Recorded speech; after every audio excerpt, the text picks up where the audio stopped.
Okay, let's move on to question 2. So question 2.1 says a unit that is used to specify the resolution of a printer.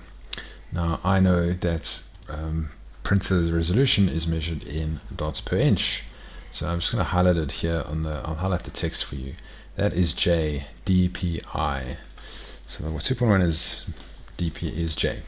And you would write 2.1 J. 2.2, a word processing feature to look up words with the same or the opposite meaning. That is a thesaurus. Option C. Question 2.3, technology that allows a device to be automatically installed when connected to a PC. So that technology is called plug and play. That is when you can just plug it in and it will work straight away. So 2.3 would be E. Question 2.4, an example of an online storage facility or service. That was Dropbox down here, option S. Let's do the whole thing, there we go. Question 2.5, a standard used in wireless communication that provides high-speed data transfer between cellular devices and ISPs. So that's how you get data to your cell phone. And in this list, it was G, LTE. So the answer for 2.5 was G. 2.6, an alternative technology used in place of barcode identification. So what's replacing barcodes in many cases is this RFID, or radio frequency identification. It's a little receiver, a little tag that goes on. You can put it on products in a shop, you can put it on parcels in a warehouse, you can put it on athletes in a race, and signals can be picked up by sensors placed at various locations.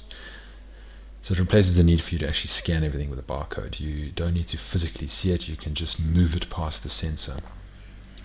2.7, a database design feature that creates a list of options for the user to choose from when capturing data in a field.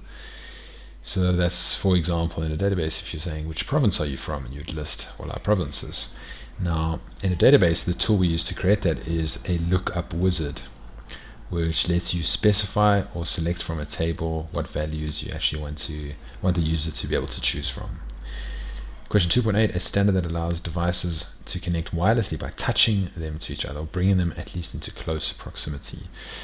Now, that is called near field communication, or NFC, and this is the technology we use to pay using our cell phones or to transmit files between two cell phones. Question 2.9, a tool to convert a long URL, uniform resource locator, to a shorter version that will take users to the same web address. So sometimes if you're sharing a file on the internet or a picture or whatever, you know the URL is super long.